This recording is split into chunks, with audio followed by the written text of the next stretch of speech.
Hello, my name is Sarah and I'm a communications major at UTSA. I don't have any focuses or minors, but if I could, I would focus in public speaking. I particularly enjoy small group interactions and presenting to a large group.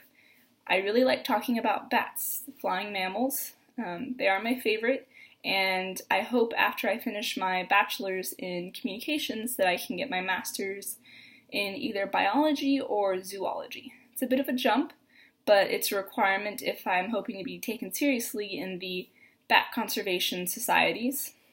After that, I just hope to pursue a career in bat conservation. So I would say that I was a hero this past summer in my internship at the San Antonio Zoo. During my time there, I helped mentor some teenagers in a conservation education program. So the way the program worked is we spent about 4 or 5 hours outside in the zoo every day for about 4 or 5 days a week.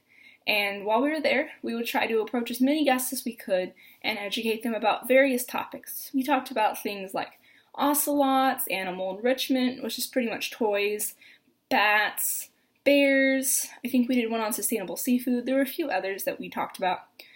But in particular, of course, my favorite was bats.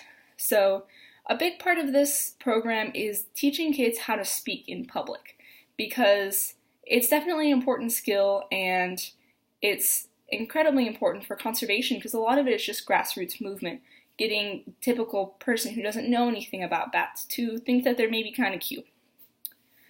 So a lot of these teenagers come into the program, they're 9th, 10th grade students and they haven't had much experience in giving presentations. They haven't gone through high school yet. During our time there, I really worked to get them to speak up and approach people. One of the things that I would do with the students is I would back up maybe 20 yards or so. And they'd stand there and I'd say, try and get me to come over, get me interested, okay? Because as a guest passing by, it's hot outside, it's the middle of June, July. We're standing outside, so it's soggy, gross, incredibly hot.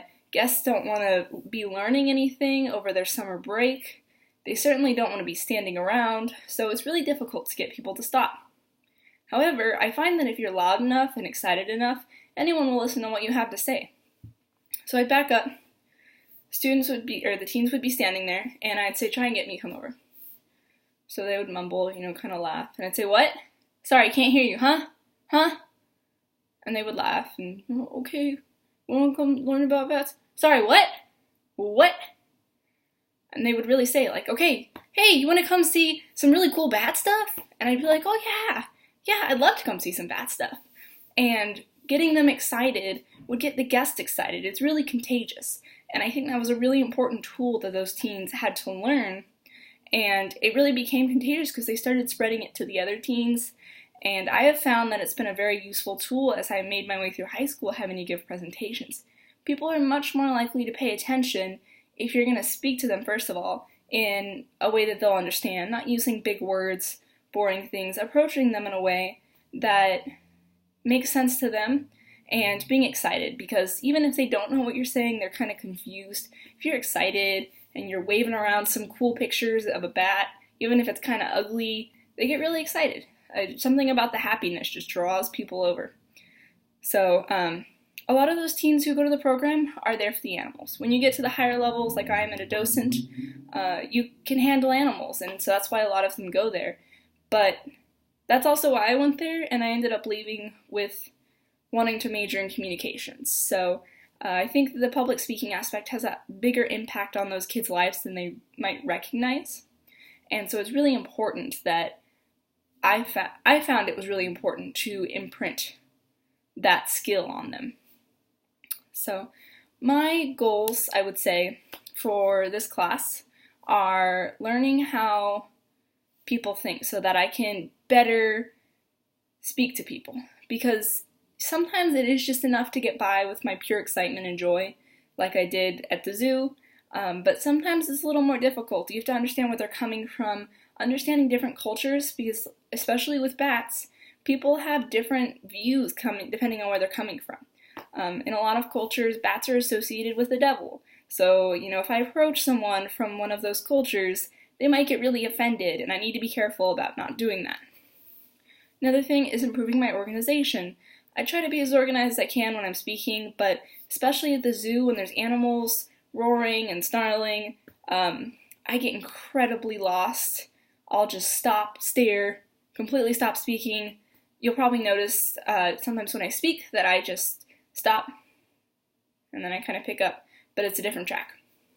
So trying to keep my thoughts organized and keep going on a similar path and making smoother transitions. And then lastly, appealing to wider audiences.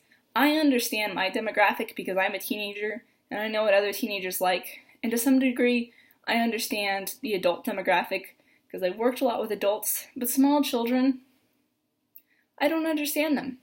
Or older adults, different cultures, I don't understand them very well. So I'm hoping from this class to gain a better understanding of those different cultures and different age groups and different situations so that again I can better suit my communication when I'm talking about bats or whatever to that specific person or that group of people. So that's all. Thank you.